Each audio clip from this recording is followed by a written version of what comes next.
Resident Evil 4.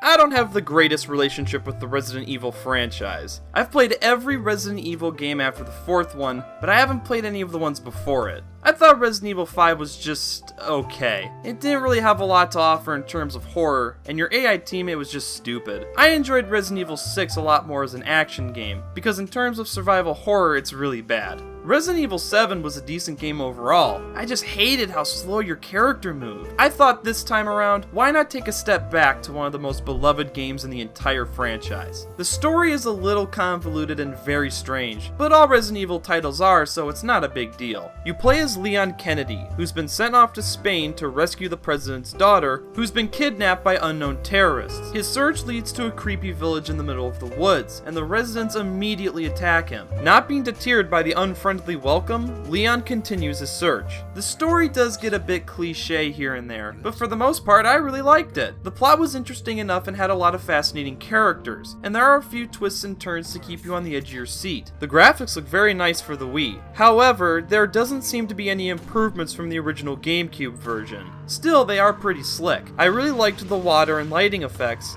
and the character models were very well crafted, especially the monsters, but the regular villagers were somewhat generic and there wasn't a lot of variety with them. As you can tell, the game is played in a third-person perspective, and it's controlled quite well, although it does take a while to get used to, because sometimes it feels like I'm controlling more of a tank than a human being. The pointing function of the Wiimote worked perfectly. You hold down the B button to aim your gun and press the A button to fire. You move and turn Leon with the nunchuck's analog stick, and you can sprint... Oh, I'm sorry, I meant lightly jog with the Z button and bring up your knife with the C button.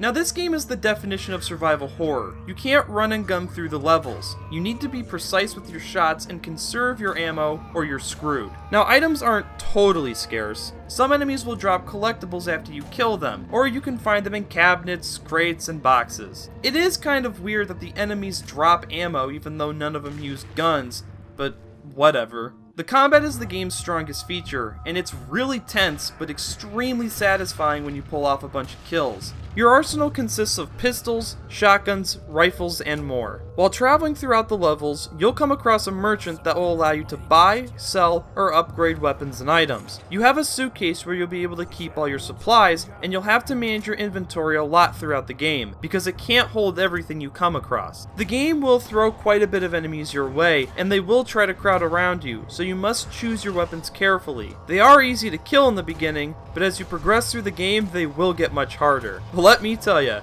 there's no better feeling than blowing an enemy's head off with a shotgun point blank.